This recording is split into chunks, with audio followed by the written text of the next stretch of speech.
भारत के इतिहास का सुनहरा पन्ना 15 अगस्त स्वतंत्रता दिवस।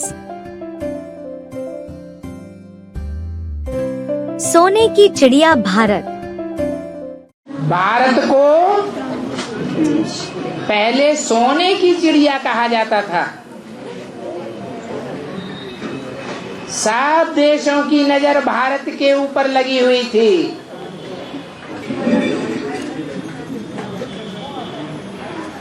तो ये सोने की चिड़िया का मतलब क्या है?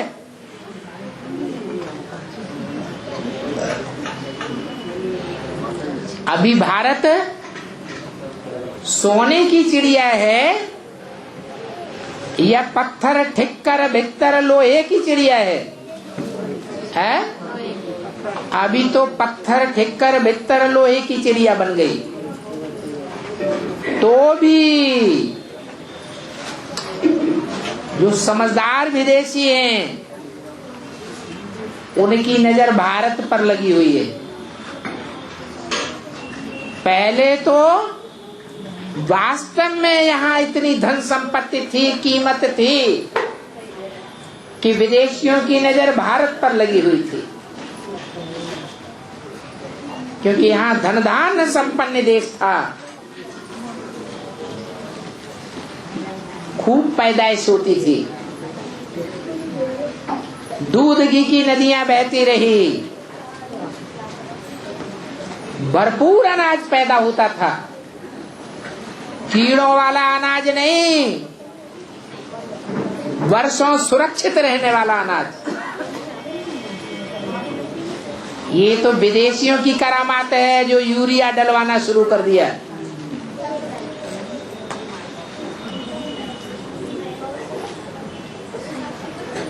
तो सोने की चिड़िया माना इतना कीमती देश था जिसकी शौहरत आकाश तक, ऊंचाई तक फैली हुई थी। सब उसे अपने अंडर में करना चाहते थे और कर भी लिया।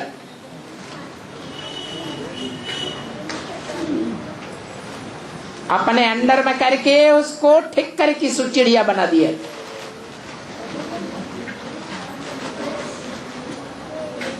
सोने की चिड़िया माने सच्चा देश। सच्चा उसे कहा जाता है जो कभी नष्ट नहीं होता।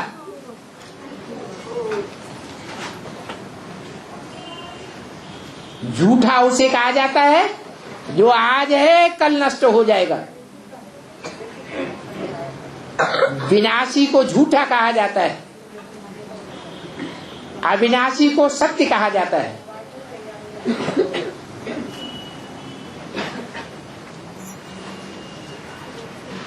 इसी देश में भगवान आता है, सच्चा बाप आता है। इसलिए भारत को सोने की चिड़िया कहा गया।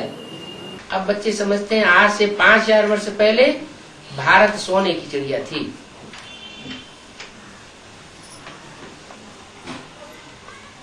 पांच 5000 वर्ष पहले सोने की चिड़िया थी और अब सोने की जंजीर हो गई है। जंजीर। सोने की चिड़िया क्या हो गई है? पहले 5000 वर्ष पहले भारत सोने की चिड़िया थी। अब सोने की चिड़िया को अपनी मुट्ठी में रखने की कोशिश नहीं करते हैं क्या?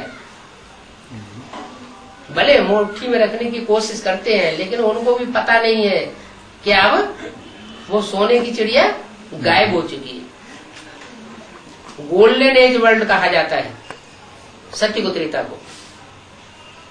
अब गाते हैं प्राचीन भारत सोने की चिड़िया थी, सोने की महल थे। क्या जो भी संगठन थे वो सब सच्चे संगठन थे।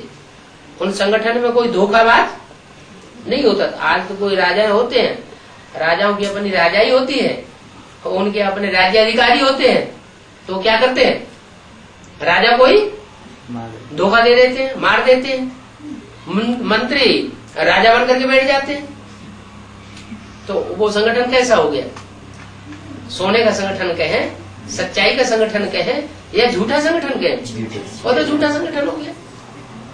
स्वर्ग बैकुंठ था। शिव बाबा ने जो दुनिया रची थी वो सोने की दुनिया रची थी, सोने की भी नहीं, पहले हीरों की दुनिया रची थी। संगम युग में कौन सी दुनिया रची जाती है?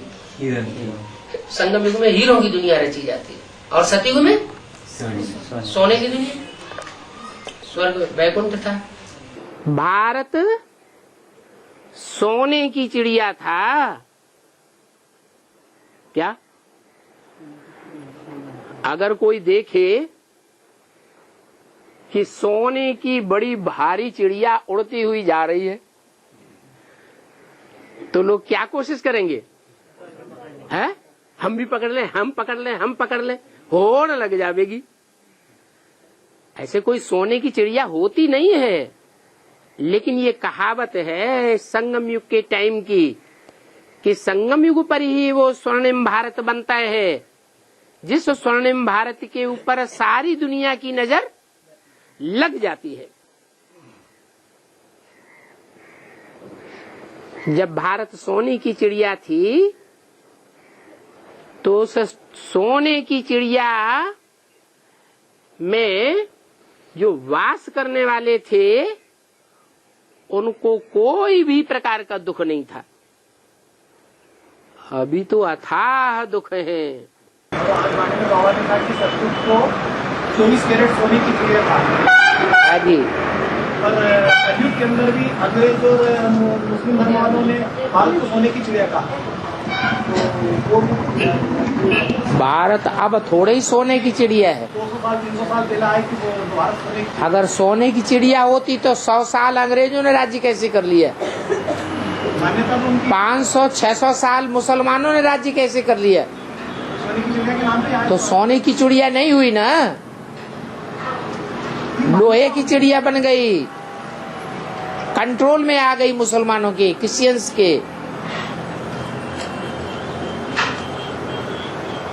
सोने की चिड़िया थी सतयुग, जहाँ किसी का कंट्रोल नहीं था, सारी धरती सारा आसमान हमारा था।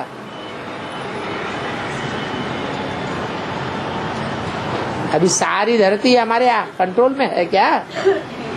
पहले भारत सोने की चिड़िया थी, अभी क्यों बनी सोने? सोने की चिड़िया और लोहे की चिड़िया, ज्यादा कीमत किसकी होती है? सोने की चिड़िया होती है क्या? नहीं होती है। फिर क्यों कहा गया? सच्चाई को ही सोना कहा जाता है। वो सच्चाई प्रत्यक्ष करने वाला सत्य बाप आता है सृष्टि पर, तभी भारत सोने की चिड़िया बनता है। और वो सोने की चिड़िया अब झूठी हो जाती है। जब विदेशी धर्म पिताएं आते हैं तो सोने की चिड़िया झूठी हो जाती है। भगवान तो कभी भी कलाहीन होने का सवाल ही नहीं, न उसकी कलाएं घटती है न उसकी कलाएं बढ़ती है। वो कलातीत कल्याण कल्पांतकारी कहा जाता है। क्या ऐसे भी नहीं है कि वो इस दुनिया में पार्ट नहीं बजाता है? क्या पार्ट भी बजाता है, लेकिन जो भी पार्ट बजाता है वो कलातीत होकर के पार्ट बजाता है। जो भी पार्ट बजाएगा कर्मेंद्रियों से कर्म करेगा, कलाओं में छीणता नहीं आ सकती। क्या कलाएं छीण नहीं होंगी, माने आत्मा नीचे नहीं गिर सकती, आत्मा उत्तरोत्तर ऊपर ही जाएगी। वो इस दुनिया में आने के बावजूद भी, पतित दुनिया में पतित तन में आने के बावजूद भी कभी कोई से प्रभावित नहीं होता। कोई उसको अपने अंडर दी कंट्रोल कर नहीं सकता।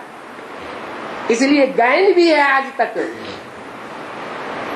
भारत में भगवान आते हैं और कोई देश में भगवान नहीं आते हैं। भारत में जो भगवान आते हैं वो भारत सोने की चिड़िया कहा जाता है। सोने की चिड़िया का मतलब क्या है? उस सोने की चिड़िया को हर एक देश वालों ने अपने मुट्ठी में करना चाहा। अंग्रेजों ने भी मुट्ठी में करना चाहा, मुसलमानों ने भी मुट्ठी में करना चाहा, हर धर्म के लोगों ने अपनी मुट्ठी में करना चाहा, लेकिन कोई भी अपनी मुट्ठी में नहीं कर सका। कोई भी सदाकाल के लिए भारत को प्रभावित नहीं कर सका। ये भारत सिर्फ एक से ही प्रभावित होता है और वो है भगवान बाप। तो भारत किसकी औलाद हुआ? उसका नाम ही साबित करता है। भा माने रोशनी, ज्ञान की रोशनी, रत माने लगा हुआ, काहे में लगा हुआ? ज्ञान की रोशनी में लगा हुआ। जब संपन्न स्टेज भारत की बनती है तो उसका नाम ही पड़ता है नारायण। आयन माने घर, नार माने ज्ञान। उसका कौन सा घर है? ज्ञान जल ही उसका घर है। सच्ची स्वतंत्रता क्या है और वह कैसे प्राप्त हो सकती है? गुलाम जिन्हें कहा जाता है, उनका रोटी, कपड़ा और मकान दूसरों के ऊपर आधारित होता है या स्वाभिमानी होकर के, स्वाधीन होकर के रहते हैं? कैसे रहते हैं? आधीन होकर रहते हैं। तो बताया, पराधीन सपने सुख नाई। सपने में भी उनकी जो मन बुद्धि रूपी आत्मा है वो सुख के संकल्प आएंगे या दुख के ही संकल्प आएंगे? कैसे आएंगे? दुख के ही संकल्प आते हैं। थोड़ा बहुत सुख के आ जाएं कभी कभी, वो अलग बात, लेकिन जास्ती दुख के ही संकल्प आते हैं। तो गुलाम हुए ना, गाते भी हैं, मैं गुलाम मैं गुलाम मैं गुलाम तेरा। किसका गुलाम? तेरा। तेरा माने किसका? माया का गुलाम। माया माने काम, क्रोध, लोभ, मोह, अहंकार का क्या? समुच्चय।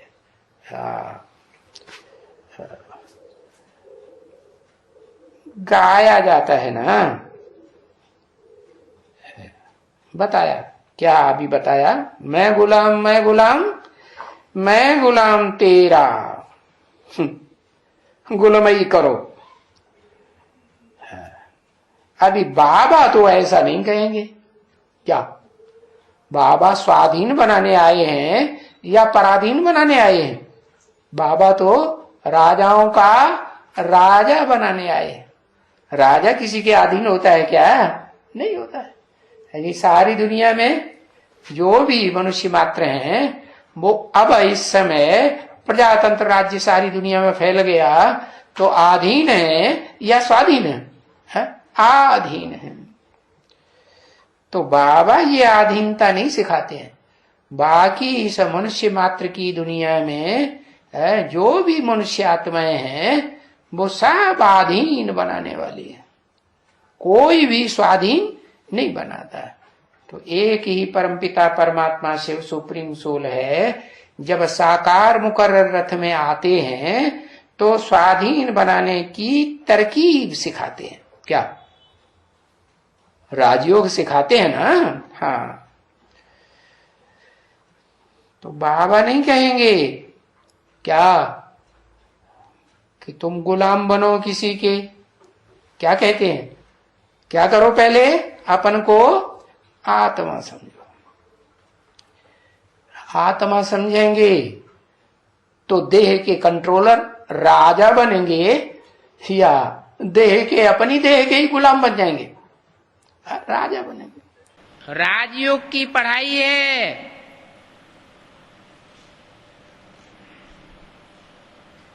बड़े ते बड़े और छोटे ते छोटे राजाएं यहां बनते हैं। जन्म जन्मांतर की राजाई देने के लिए बाप अभी कलयुग के अंत और सतयुग के आदि के संगम पर आता है। बाकी तो आज है प्रजा के ऊपर प्रजा का राज्य।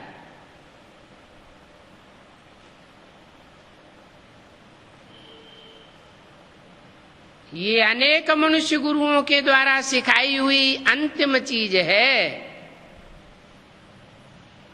सब आधीन हो जाते हैं, प्रजा माना ही आधीन, और राजा माने स्वाधीन। बाप आकर के स्वाधीन बनाते हैं। पहले स्व की कर्मेंद्रियों के अधीन कौन कौन कितने हैं वो साक्षात्कार होता है। राजयोग से ये कर्मेंद्रियों की अधीनता खलास हो जाती है।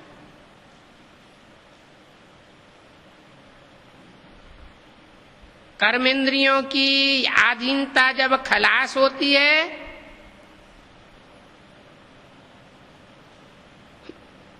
तो मन में एकाग्रता आती है। मन के अंदर दृढ़ इच्छा शक्ति पैदा होती है। जो संकल्प किया सो सिद्ध होता है।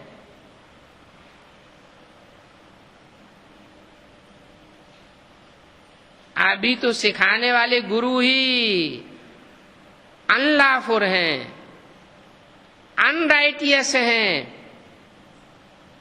बाप लॉफुल राजाई स्थापन करते हैं। प्रजा के ऊपर प्रजा के राज्य को कहा जाता है अनलॉफुल, अनराइटियस, इररिलीजियस, इंसॉल्वेंट। भारत सतयुग में कितना सॉल्वेंट था। अभी देखो 84 का चक्कर लगाते लगाते सब इंसॉल्वेंट बन गए। कहा जाता है हीरे जैसा जन्मा मोलक कौड़ी बदले खोया है।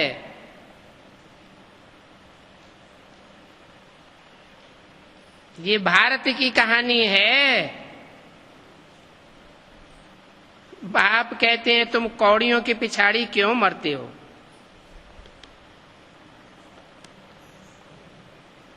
अभी तो लास्ट चांस है, बाप से वर्षा ले लो। पावन बनेंगे तो वर्षा मिलेगा, पावन नहीं बनेंगे तो वर्षा भी नहीं मिलेगा। बुलाते भी हो, हे पतित पावन आओ, आकर के पावन बनाओ। तो इससे सिद्ध है कि पहले पावन थे, तब तो याद करते हैं, नहीं तो याद क्यों करते हैं, बुलाते क्यों हैं।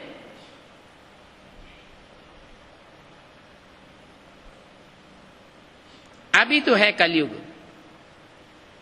बाप कहते हैं मैं पावन दुनिया बनाऊंगा, और पावन दुनिया बनेगी तो पतित दुनिया का जरूर खलासा होगा, जरूर विनाश होगा। इसीलिए ये महाभारी महाभारत लड़ाई गाई हुई है। जो लड़ाई इस रुद्र ज्ञान यज्ञ से प्रज्वलित होती है, तो ये राजयोग है, अपनी अपनी मेहनत है। तुम राजाई के लिए पढ़ रहे हो। सन्यासी तो राजाई की पढ़ाई पढ़ा नहीं सकते। क्यों? क्योंकि राजाई तो प्रवृत्ति मार्ग में होती है। कोई राजा ऐसा देखा जो सन्यासी हो और राजाई करता हो? है? राजाएं तो होते हैं प्रवृत्ति मार्ग में, और सन्यासी सब निवृत्ति मार्ग के होते हैं। तो ये तो राजाई की पढ़ाई पढ़ा ही नहीं सकते। बेसिक नॉलेज वाले भी जितने हैं टीचर्स, वो सन्यासी हैं या गृहस्थी है? सन्यासी है। तो क्या बेसिक वो राजाई की पढ़ाई पढ़ाते हैं या आधीन बनाना सिखाते हैं? आधीन बना देते हैं, खुद भी आधीन बन करके रहते हैं और दूसरों को भी आधीनता की पढ़ाई पढ़ाते हैं। आज की गवर्नमेंट भी क्या कर रही है? आज की गवर्नमेंट ने जो राजाई ली है वो किससे ली है? अंग्रेजों से। अंग्रेज क्या सिखा के गए? राजाई सिखा के गए या क्लर्क बनाना सिखा के गए? बाबू बना के रख के चले गए? राजा बना के गए या नौकरी करना सिखा के गए? आज के समाज में लोग कौन सी बात को ऊंचा समझते हैं? नौकरी मिल जाए तो बहुत ऊंची बात। बाप आ कहते हैं मैं तुमको राजा रानी बनाने के लिए आता हूँ, मैं तुम्हें दास दासी अर्थात नौकर नौकरानी बनाने के लिए नहीं आता हूँ।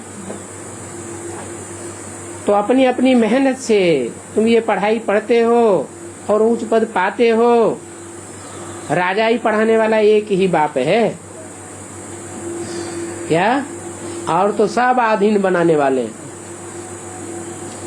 क्या? एक बाप है राजाई की पढ़ाई पढ़ाने वाला। क्या नारा है उसका? स्वतंत्र रहो और स्वतंत्र रहने दो। और बाकी सब खुद भी परतंत्र बनते हैं और दूसरों को भी परतंत्र बनाते हैं। तो एक ही बाप पढ़ाई पढ़ाने वाला है राजाई की। सारी मनुष्य सृष्टि का रचयिता है और पहले तो नई दुनिया का रचयिता है, जिसके लिए वो राजयोग सिखलाते हैं। तो जरूर भगवान होगा ना राजयोग सिखाने वाला, क्योंकि राजाई देने वाला दुनिया में और तो कोई हुआ नहीं जिसने राजाई की शिफ्ट सिखाई हो। क्या सिखाते हैं?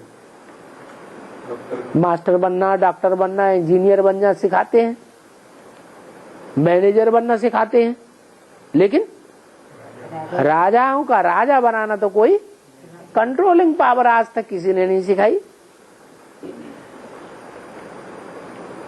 ये निराधार बनना ये तो बाप ही सिखाते हैं। और जितने भी मैनेजर बन जाएं, चाहे प्रधानमंत्री बन जाएं, चाहे राष्ट्रपति बन जाएं, चाहे डॉक्टर कलेक्टर बन जाएं, आधीन रहना पड़ता है कि नहीं है? अरे इन सबको आधीन रहना पड़ता है कि नहीं है? इन सबको जरूर कोई न कोई के अधीन रहना पड़ता है। लेकिन मैं ऐसी पढ़ाई पढ़ाता हूं जिससे तुम आधीनता नहीं पकड़ेंगे, स्वाधीन राजा बन जाएंगे। राजा किसी के अधीन होता है? रानी के अधीन नहीं होता है? नहीं होता है रानी के अधीन। अच्छा रानी सुंदर हो तो अधीन नहीं हो जाएगा? क्यों बिजू भाई? है बोलो। अच्छा थोड़ी देर के लिए हो जाएगा, फिर छूट जाएगा। चलो सुबह का भूला शाम को घर आ जाए तो बहुत अच्छी बात है ना। तो बाबा कहते हैं ये सभी भूल जाओ। क्या करो? ये सभी भूल जाओ। हियर नो इविल, सभी इविल ही इविल हैं। इस इविलनेस से ही तुम बंदर बने हो। अभी सिर्फ मुझे याद करो। एक सेकंड में गायन है कि जनक को जीवन मुक्ति मिली। जितने भी जन्म लेना है उन जन्मों में कहीं आधीनता नहीं रहेगी। क्या क्या रहेगा? राजा क्या होता है? आधीन होता है या स्वाधीन होता है? तो आधीन नहीं होता है, राजा तो स्वाधीन होता है। ये स्वाधीनता का पाठ कौन पढ़ाता है? और आधीन कौन बनाते हैं? शिव बाप जो सदा स्वतंत्र है वो स्वतंत्रता का पाठ पढ़ाते हैं। स्वतंत्र रहो, स्वतंत्र रहने दो। तो और मनुष्य जिन्हें नर कहा जाता है वो तो आधीन बनाते हैं। इस दुनिया का कोई भी धर्म पिता हो, क्या बनाता है? जो भी धर्म पिता है इस दुनिया में आए, नारकीय दुनिया में, वो सब आधीन बनाने वाले। बादशाही तो, राजाई तो एक बाप ही आकर के देते। बाप के सिवाय और कोई राजाई दे ही नहीं सकता। कैसे देते हैं? राजयोग का ज्ञान सुना कर देते हैं। प्रैक्टिकल में करना तो बच्चों को ही पड़े। प्रैक्टिकल राजयोग सिखाते हैं, प्रैक्टिकल राजयोग सिखाते हैं। बाप के सिवाय राजयोग कोई मनुष्य मात्र सिखा भी नहीं सकता। तो हमारा ये पार्ट भी नुदा हुआ है। अरे दुनिया में राजाएं हुए हैं ना, स्वर्ग में भी हुए हैं, नरक में भी हुए हैं। चार युगों में कंट्रोल करने वाले राजाएं तो हुए हैं ना। तो किस आधार पर राजा बने? किसने राजा बनाया? धर्म पिताओं ने तो किसी को राजा बनाया नहीं। राजा तो स्वाधीन होता है। धर्म पिता जब से आए हैं मनुष्य रूप में, तब से इन्होंने तो हर मनुष्य मात्र को अधीन बनाया है। सब पराधीन हो गए। और तुलसीदास ने तो बोल दिया, पराधीन सपन सुख नहीं। जो अधीन होते हैं उनको तो सुख होता ही नहीं। जिसके अधीन होते हैं उसे के तरीके से चलना पड़ता है। तो बाप बताते हैं, मैंने राजयोग सिखा करके, ऐसा योग जिसमें राज भरा हुआ है, हर कोई नहीं समझ सकता, और समझने वाले भी नंबरवार। तो गीता ज्ञान के द्वारा राजयोग सिखलाते हैं। अब उस ऊंचे ते ऊंचे भगवंत जो राजयोग सिखलाने वाला है, क्योंकि उसके अलावा तो कोई दुनिया में राजयोग सिखा ही नहीं सकता है। राज की बात बनाए करके किसी को विश्व का मालिक बना ही नहीं सकता। ये कंट्रोलिंग करने की पावर सिवाय भगवान के और कोई दे ही नहीं सकता। दुनिया में जितने भी मनुष्य मात्र हैं वो सब अधीन बनाने वाले हैं। स्वाधीन राजा बनाने वाला कोई भी नहीं है।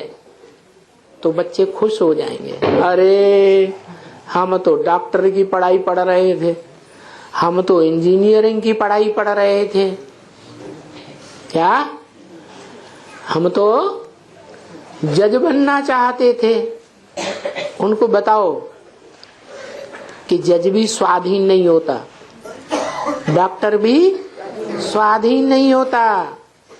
दुनिया में जितने भी नौकरी करने वाले हैं वो सब नौकर होते हैं, दास दासी, पराधीन होते हैं। पराधीन सपने सुख नाई। जो पराधीन होते हैं उनको सपने में भी सुख प्राप्त नहीं हो सकता है। तो क्या करना है? स्वाधीन बनने की, राजा बनने की, महाराजा बनने की पढ़ाई पढ़नी है, मनुष्य से देवता बनने की पढ़ाई पढ़नी है, या मनुष्य से नौकर बनने की पढ़ाई पढ़नी है? तो बच्चों की बुद्धि में बैठ जाएगा। सुंदर मिलन मेला तब हो जब सदगुरु मिले। तो पत्नी जो है वो अपने पति को ही सदगुरु मानती है, यही हमारी सदगति करेगा। क्या अभी तो हम अधीन हैं। पैदा हुई बच्चे के रूप में तो माँ बाप के अधीन है, बड़ी होती है तो भी आधीन, शादी होती है तो भी आधीन। तो आधीन को क्या कहें? सदगति। क्यों? आधीन सदगति नहीं हो सकती। जो प्रिंस बनते हैं उनकी दुर्गति कहें? प्रिंस बनते हैं लेकिन अथॉरिटी तो नहीं, सत्ता तो नहीं उनके हाथ में। सत्ता तो फिर भी माँ बाप की चलती है ना, तो आधीन हुए ना। इसलिए तुलसीदास ने तो पहले ही बता दिया, पराधीन सपने सुख नाई। क्या? जो पराधीन होता है उसको स्वप्न में भी सुख नहीं हो सकता। कर देखा विचार देखो मन माई, अपने मन में अच्छी तरह से विचार करके देखो। जो पराधीन होता है उसको स्वप्न में भी सुख नहीं हो सकता। क्या? क्यों? ऐसी क्या बात?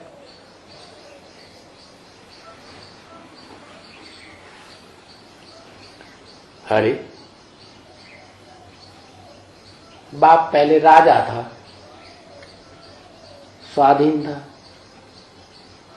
फिर बड़े बच्चे युवराज को राजा ही दे दी, खुद बुढ़ा हो गया, चारपाई पकड़ ली।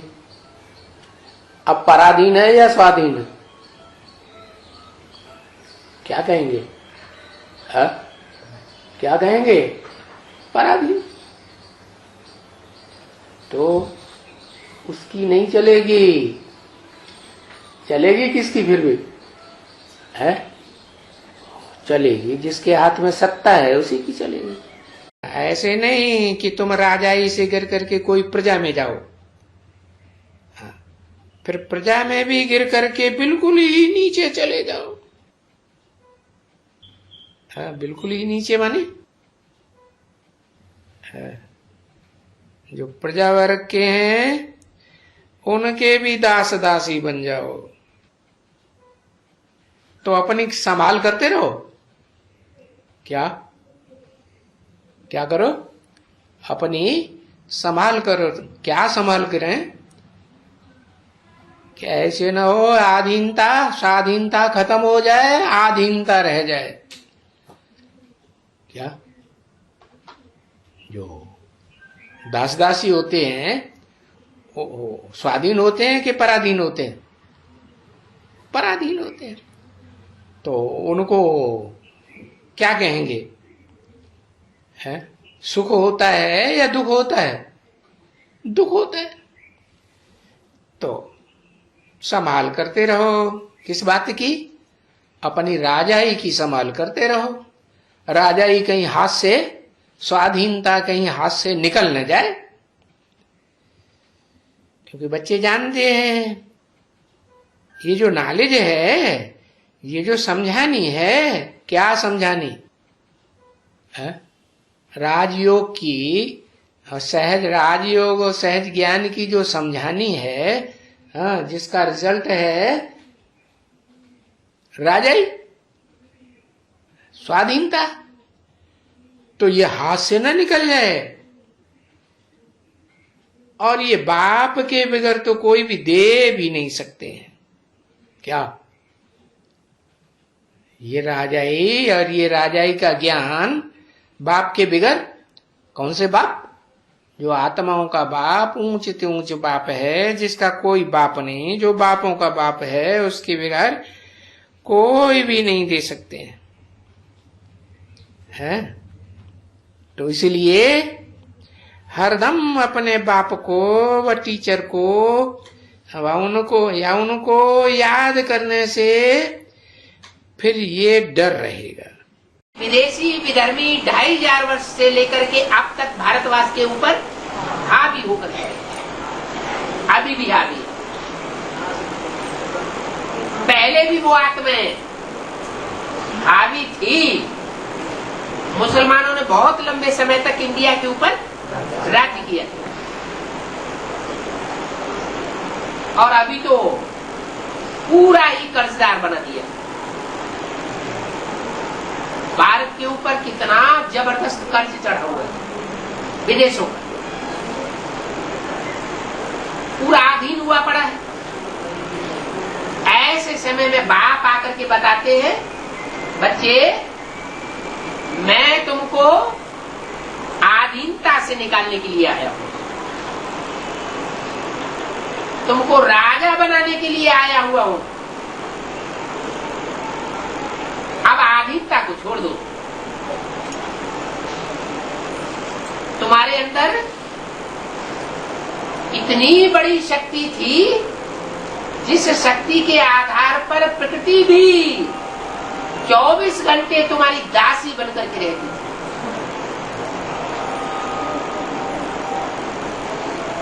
तुम्हें धन धान्य कमाना नहीं पड़ता था,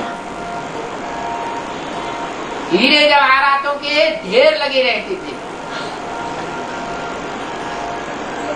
और 36 प्रकार के जो भोग हैं वो भी तुमको बनाने खाने नहीं पड़ते थे। प्रकृति सब कुछ मुहैया कराती। एरोप्लेन के कारखाने नहीं थे, ऐसे बड़े बड़े सुंदर सुंदर पक्षी थे जिन पक्षियों पर बैठ करके तुम आकाश में उड़ान भरते थे। तुम्हारी अपनी अपनी फैमिली के अपने अपने उड़न खटोले थे, उनको इशारा करते थे, आंख का इशारा पकड़ते थे, इधर तो इधर उड़े, इधर तो इधर उड़े, ऊपर तो ऊपर गए, नीचे तो नीचे आए। है? बोलने की भी जरूरत नहीं पड़ती। सामने देखते तो सामने दौड़ते थे।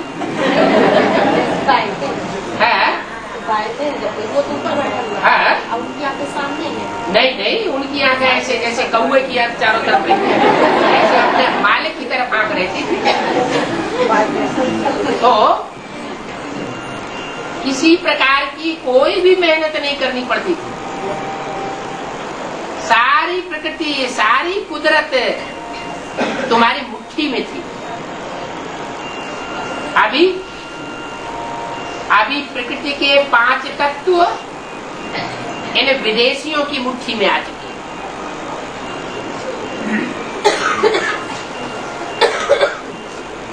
वो 5 तत्वों को कंट्रोल की हुई पावर कुछ तुमने भी उनसे सीख ली है, नकल कर ली है।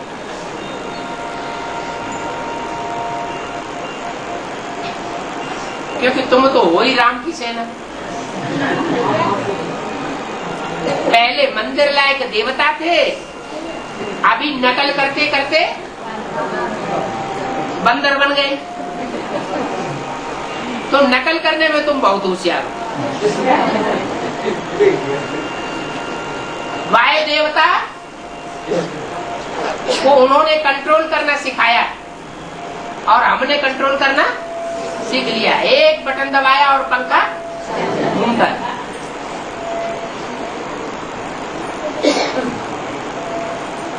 अग्नि देवता एक बटन दबाते हैं और हीटर जलने लगता है। अभी तो अग्नि देवता ऐसा स्वरूप धारण कर चुका है कि एक बटन दबाएं और धूम धाम एटम बम फटने लग पड़े।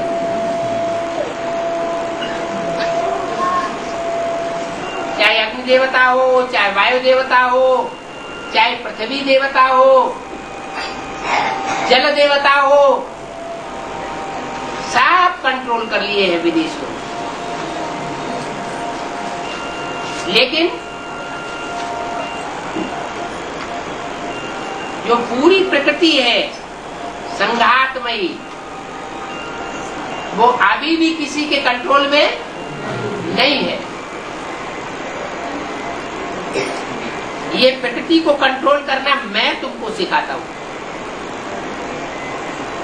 पृथ्वी, जल, वायु, अग्नि, आकाश, उन्होंने तो अल्पकाल के लिए कंट्रोल किए और मैं तुमको 2500 वर्ष तक के लिए कंट्रोल करना सिखाता हूं।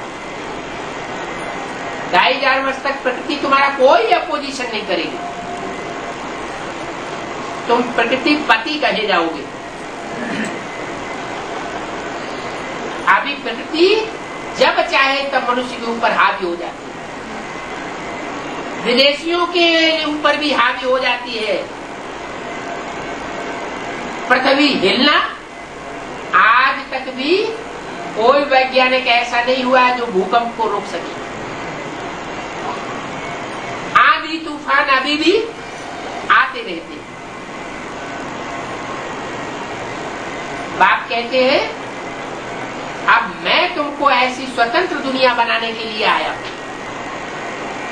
जिसमें सारी पृथ्वी तुम्हारी होगी, सारा आकाश तुम्हारा होगा और सारा समंदर तुम्हारा होगा। अभी क्या है, अभी तुम्हारा एरोप्लेन दूसरे के आकाश में चला जाए, मार देंगे, गिरा देंगे। तुम्हारा जहाज दूसरे के समंदर में चला जाए बिना परमिशन के, तो उसको खलास कर देंगे। स्वधर्म में निधर्म से अपने धर्म में रहना ज्यादा अच्छा है, दूसरे धर्म में कन्वर्ट होना अच्छा नहीं। तो जिनमें ऊपर से आने वाली आत्माएं प्रवेश करती हैं वो फिर दूसरे धर्म में कन्वर्ट हो जाती है, उनके अधीन होकर के चलती है।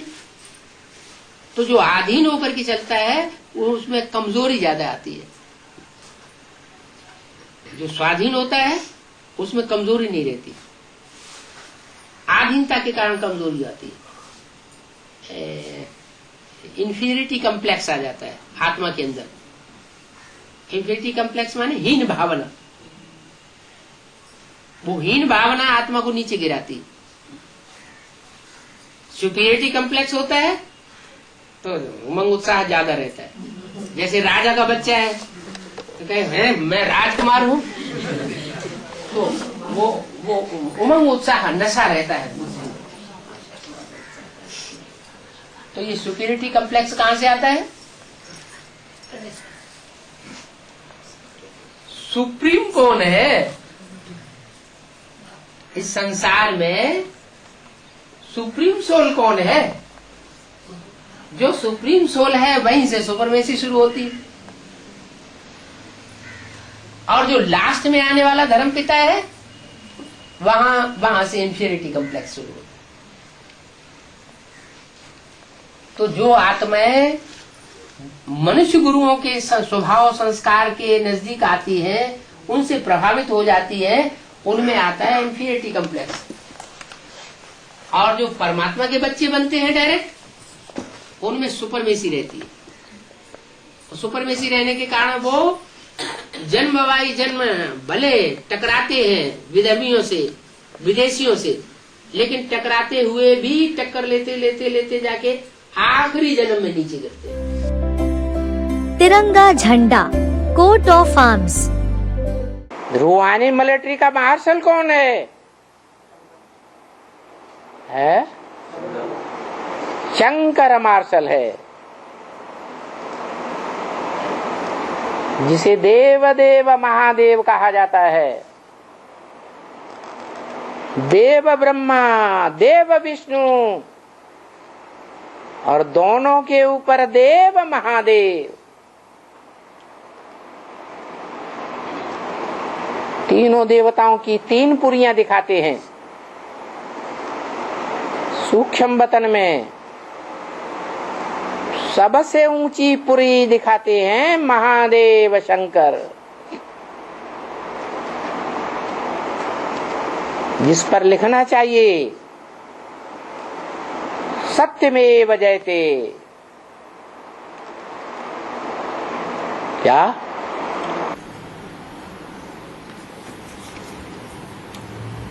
तीन पुरियों पर लिखना है सत्यमेव जयते। तीन पुरियों पर सत्यमेव जयते लिखेंगे? नहीं लिख सकते। क्यों? ब्रह्म वाक्य मुरली में है।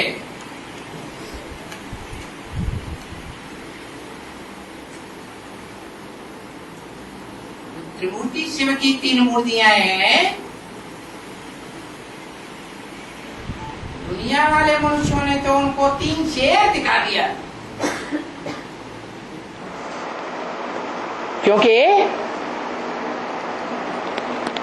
उन तीनों मूर्तियों ने अपने अपने टाइम पर जो पार्ट बजाया वो संसार रूपी जंगल में शेर की तरह ज्ञान की दहाड़ मारने का पार्ट बजाया। और जिस समय जिस मूर्ति ने जो पार्ट बजाया उस समय इस दुनिया में, सारी दुनिया में कोई ने भी उनका सामना आकर के मुकाबला नहीं किया। पीछे से चाहे जो कुछ बोलते रहे। जैसे जंगल में शेर का मुकाबला कोई नहीं कर पाता,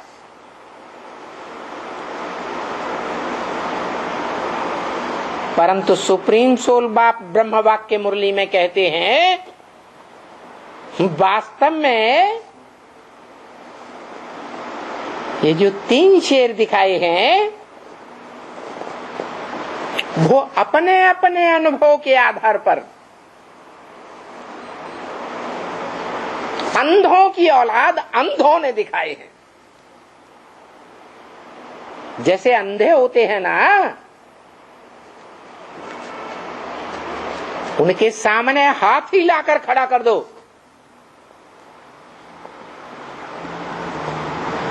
तो जो अंधा सूंड देखेगा पकड़ेगा,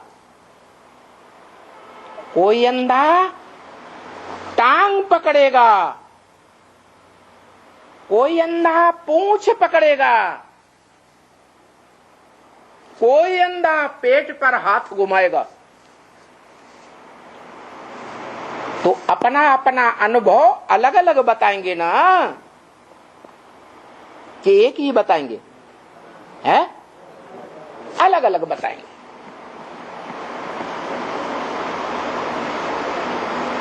तो ये अंधों ने चित्र बनाया है 3 शेरों का, जो आज की गवर्नमेंट नोटों पर भी छापती है। अशोक की लाट बनाए रखी है। आ माने नहीं, शोक माने दुख। इन 3 शेरों ने दुख की दुनिया का नाश किया,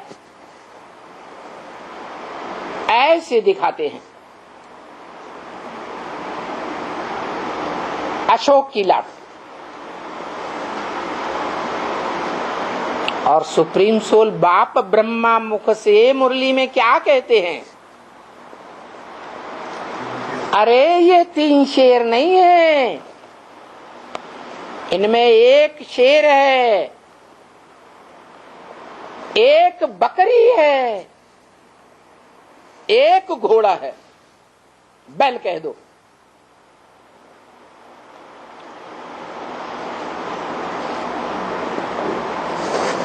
तो 3 नंबरवार पुरियों में दिखाए जाते हैं। सबसे नीची पुरी में ब्रह्मा, बीच की पुरी में विष्णु और सबसे ऊपर पुरी में शंकर को दिखाते हैं। झंडा भी ऐसा ही बनाते हैं। भारत का झंडा यादगार है 3 शरीर रूपी वस्त्रों की। ये 3 रंग के 3 वस्त्र हैं, शरीर रूपी वस्त्र, जिन्होंने मिलकर के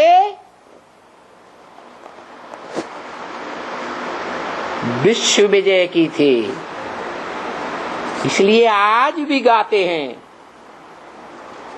विजयी विश्व तिरंगा प्यारा, झंडा ऊंचा रहे हमारा। कपड़े का झंडे ऊंचा करने से हो जाएगा विश्व विजय?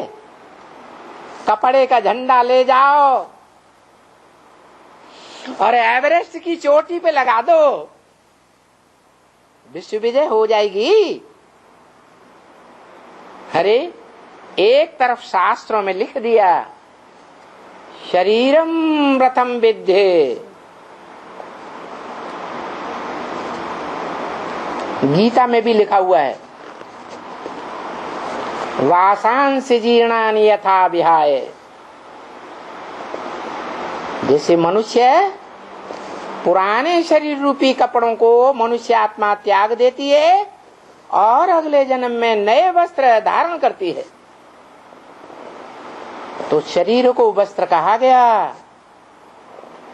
वो 3 शरीर रूपी वस्त्र हैं,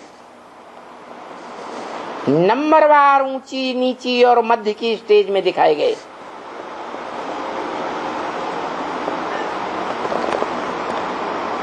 उनमें एक है शेर, और शेर भी बुद्धू शेर नहीं, क्या जो लाइन कहा जाता है बबर शेर, सर तो बड़ा मोटा होता है,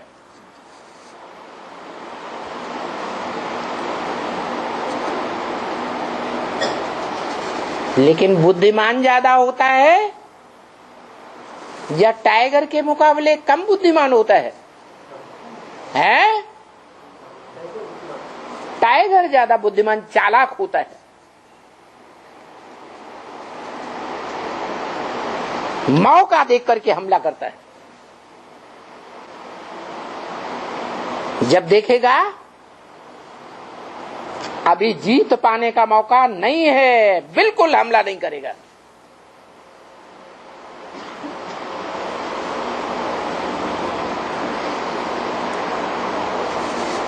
जब देखेगा अवसर अच्छा है तब ही हमला करेगा, नहीं तो अपनी दबी हुई उंगली आराम से निकालता रहेगा।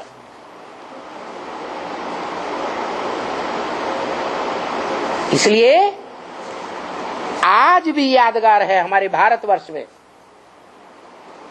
यादगार बनाई हुई है, बनाने वाले जानते नहीं हैं। हमारे भारत का राष्ट्रीय पशु कौन सा माना जाता है?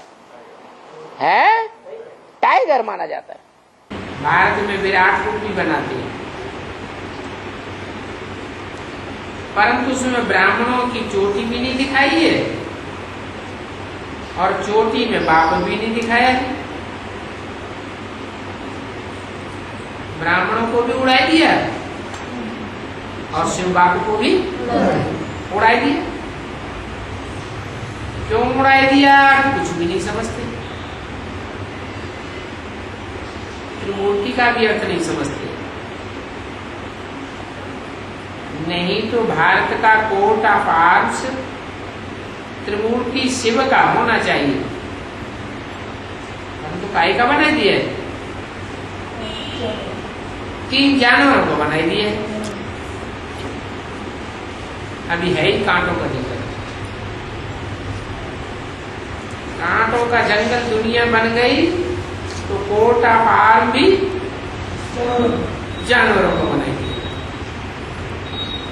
उसमें फिर लिखा हुआ है सत्यमेव जयते। अब जानवर सत्यमेव जयते करेंगे क्या? सत्य की विजय जानवरों के द्वारा होगी क्या? सत्य में तो दिखाते हैं शेर बकरी इकट्ठे चल पीते। सत्यमेव जयते माने विजय हो।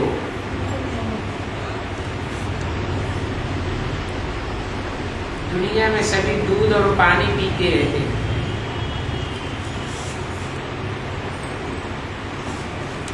दूध पानी तो कोई नहीं पीता। रावण राज्य में है दूध पानी, राम राज्य में खीर खंड हो जाते हैं। अभी इस दुनिया को कहा जाता है कांटों का जंगल। 1-2 को पहले नंबर का कांटा मारते रहते हैं। पहले नंबर का कांटा है कामिका। तो बाप कहते हैं कि काम विकार महाशत्रु है, ये आदिमत दुख देने वाला है, इसका नाम ही है रावण राज्य। इन 5 विकारों पर जीत पहन जगत जीत बन जाओ। तो कोर्ट ऑफ आर्म्स गवर्नमेंट की होती है, जो भी बड़ी बड़ी राजधानियां हैं उन सबके कोर्ट ऑफ आर्म्स होती है। तो हमारी भी दैवी राजधानी तैयार हो रही है, हमारा भी कोर्ट ऑफ आर्म्स होना चाहिए है। होना चाहिए ना। तो जो हमारा कोर्ट ऑफ आर्म्स है उसके हम उसमें चित्र किसके डालें? चलो वो कोई भी सत्यमेव जयते जो उन्होंने लिखा, उन्होंने तो झूठे लिखा। अब हम तो सच्चे बाप के सच्चे बच्चे हैं, तो हम क्या करें? हैं? हम क्या करें? हैं? हम सच्चे चित्र निकालें, लेकिन सच्चे चित्र निकालेंगे कहाँ से जब खुद पता होगा कि वो तीन मूर्तियां कौन सी हैं, जो 3 देवताएं बनने वाले हैं, संसार में प्रसिद्ध होने वाले हैं, जिन 3 देवताओं के शरीर रूपी वस्त्र को हम संसार में बुलंद करेंगे, ऊंचा करेंगे, झंडा ऊंचा रहे हमारा, विजयी विश्व तिरंगा प्यारा। वो तो ऐसे ही गाते रहते हैं। कौन? वो झंडा बुलंद करने वाले गवर्नमेंट के लोग, वो तो ऐसे ही गीत गवाते रहते हैं, झंडा ऊंचा रहे हमारा। अरे कपड़े के झंडे ने कभी विश्व विजय और भी की थी? है? कभी विश्व विजय की थी कि अभी कर लेगा? तो कपड़े के झंडे की बात नहीं है। कौन से वास्तव में कौन सी 3 मूर्तियां होनी चाहिए? कोई तो होंगी ना। वो जरूर कोई 3 शरीर रूपी वस्त्र हैं जिन्होंने सारे विश्व के ऊपर विजय प्राप्त की थी।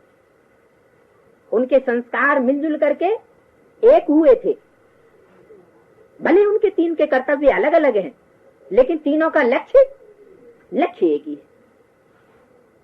भारत में त्रिमूर्ति मशहूर है, क्यों? दूसरे देशों में क्यों नहीं? क्योंकि ये 3 देवताओं की जो मूर्तियां हैं वो भारत में ही संपन्न कार्य करती हैं, और किसी दूसरे देश में ये कार्य राजधानी स्थापन करने का नहीं होता है। सत्यमेव जयते। सत्यमेव जयते का मतलब क्या है? सत्यमेव जयते का मतलब क्या है? सत्यम माने सत्य, एव माने ही, जयते माने जीत होती है। सत्य के ही जीत होती है, झूठ की भी होती है। झूठ की जीत थोड़े समय के लिए होगी या सदाकाल के लिए होगी? हैं? सदाकाल के लिए झूठ की जय होगी है। सत्यमेव जयते का अर्थ क्या है? माने सत्य ही जीतता है, झूठ की जीत नहीं होती। माने दुनिया में जो सबसे जास्ती सच्चा होगा उसी की जीत होगी। उसी की कथा घर घर में गाई जाती है, सत्यनारायण की कथा। जो झूठ होते हैं उनकी कथा नहीं गाई जाती। तो सत्यमेव जयते, तो दुनिया में सच्चा कौन है? हैं? हैं? कौन? वो दुनिया में है, दुनिया में है। शिव बाप दुनिया में है, हैं? कहाँ है? दुनिया से परे है या दुनिया में है? यहाँ तो दुनिया में जो आत्माएं हैं उनकी बात हो रही है। इस दुनिया में जो कलयुगी दुनिया है, झूठ की दुनिया है, झूठ खंड है, इस झूठ खंड में कोई सच्चा है या नहीं है? हैं? सच्चा है तो ये दुनिया टिकी हुई है। अगर सच्चाई नहीं रहेगी तो ये दुनिया ही नहीं टिकेगी। तो क्या प्रश्न है इनका? यही अर्थ है कि सत्य की ही जीत होती है, झूठ की जीत नहीं होती है। अशोक चक्र। ये शख्स चक्र कैसे करता है तो राज बाप आकर के समझाते हैं। हमारा ट्रेडमार्क ही है चक्र।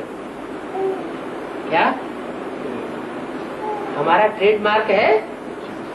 षष्ठी चक्र। त्रिमूर्ति भी हमारा ट्रेडमार्क है।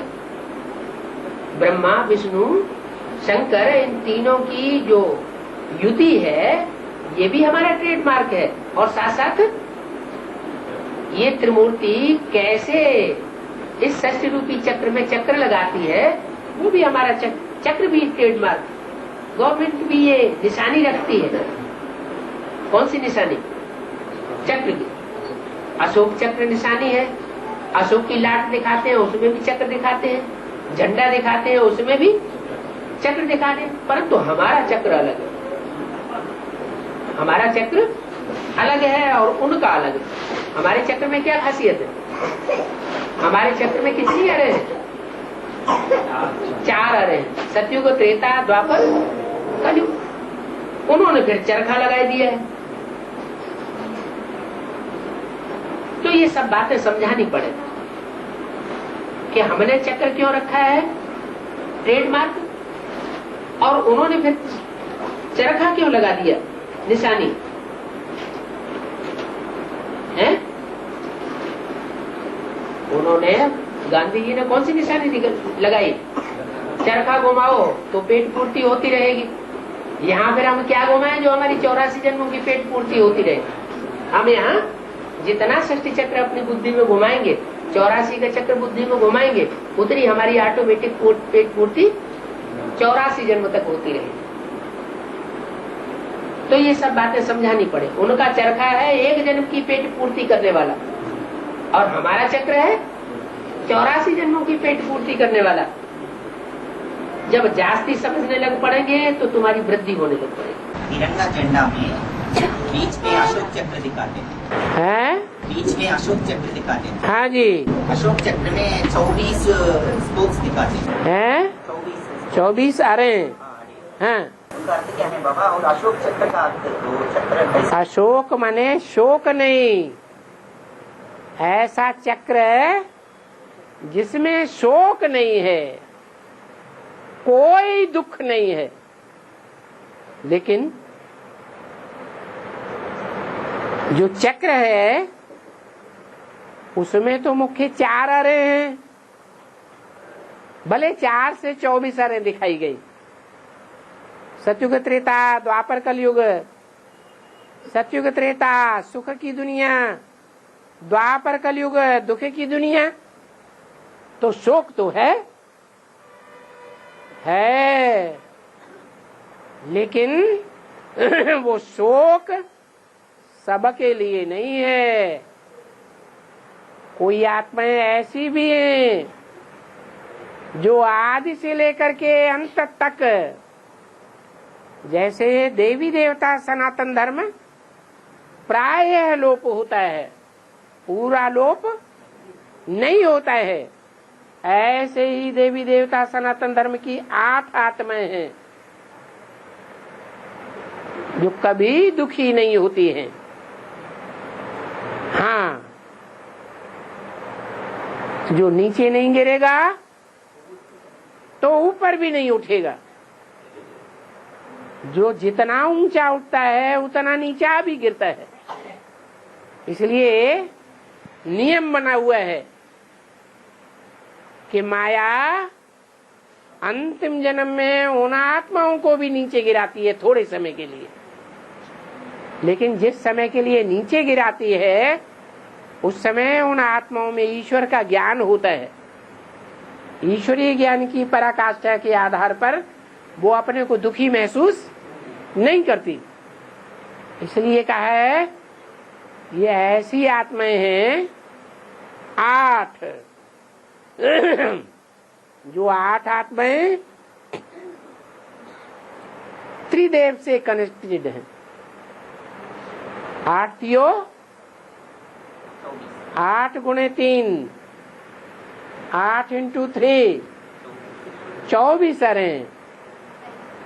ये 24 अरे जो दिखाई हैं वो देवी देवता सनातन धर्म की हैं, जिनमें 12 सूर्यवंशी और 12 चंद्रवंशी भी हैं, जिनके आधार पर ये साबित होता है कि कुछ आत्माएं ऐसी भी हैं जो सारे चक्र में शोक रहित हैं।